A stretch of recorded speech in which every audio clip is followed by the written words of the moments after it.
자, 오늘 우리가 해부해볼 대상은 역사적, 신학적 기록에 남은 가장 악명 높은 두 명의 종교 지도자입니다.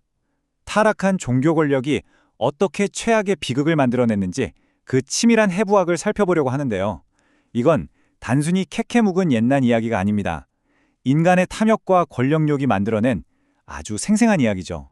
한번 생각해 볼까요? 가장 거룩한 직분을 가진 자들이 어떻게 가장 끔찍한 범죄를 저지를 수 있었을까요? 오늘 해설은 전형적인 역사 수업이라기보단 완벽해 보이는 종교적 권위 뒤에 숨겨진 정치적 음모를 파헤치는 한편의 범죄 수사극에 가깝습니다. 본격적으로 그 중심에 있는 두 인물을 파헤쳐보죠.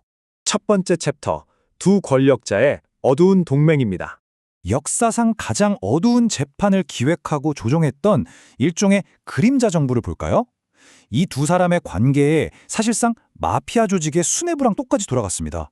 전직 대제사장이자 가야바의 장인인 안나스는 퇴임 후에도 마쿠 실세로 군림했어요. 자기 아들 5명을 줄줄이 대제사장 자리에 앉혔거든요. 엄청난 권력력이죠. 반면 현직인 가야바는 철저히 무대 전면에 나선 행동대장이었습니다. 정치적 수완이 엄청나서 로마 정부와 끈끈하게 결탁했죠. 뒤에서 다 조종하는 안나스, 그리고 앞에서 판을 짜는 가야바. 정말 소름 돋게 완벽하고 끔찍한 동맹 아닙니까? 두 번째 챕터, 불법 재판과 성전의 탐욕으로 넘어가 보겠습니다.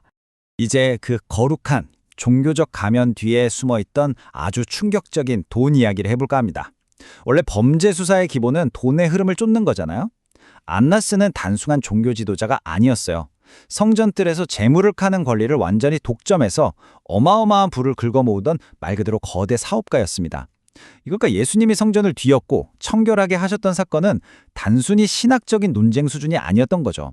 안나스의 거대한 수익원에 제대로 직격탄을 날린 겁니다. 이 건이 흔들리니까 예수님을 향한 반감이 아직 개인적이고 지독한 원한으로 바뀌어버린 거예요. 종교가 돈이랑 얽히면 얼마나 잔인해질 수 있는지 똑똑히 보여주는 사례죠.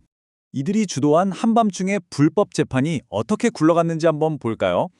예수님이 한밤중에 체포되셨잖아요. 그런데 현직인 가야바에게 바로 가지 않습니다. 공식 절차 따위는 완전히 무시해버리고 마쿠 실세인 안나스에게 제일 먼저 끌려가요.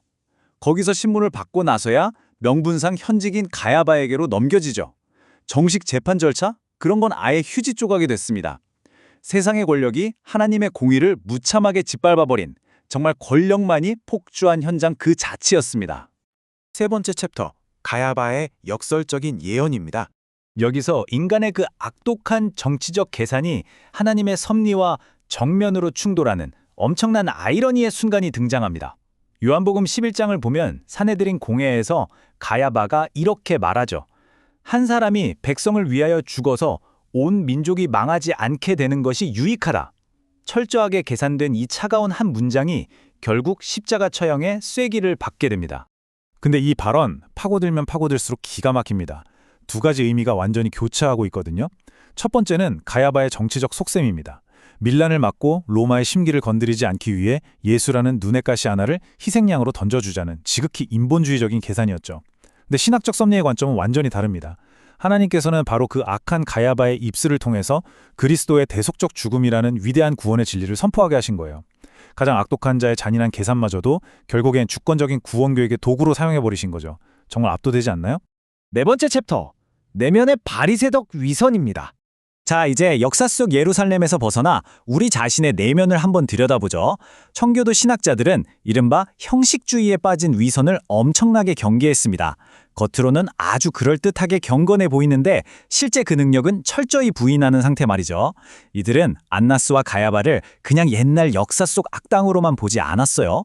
바로 우리 마음속 깊은 곳에 웅크리고 있는 작은 안나스와 가야바를 조심하라고 경고합니다.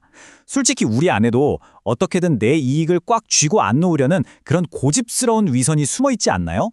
안나스와 가야바는 당시 세상에서 제일 거룩하다는 대제사장 직분을 달고 있었지만 그 화려한 타이틀이 그들의 구원을 보정해주지는 않았습니다. 오히려 그 직분이 주는 권력의 단맛에 취해서 진짜 메시아를 알아보지 못하고 대적해버렸죠.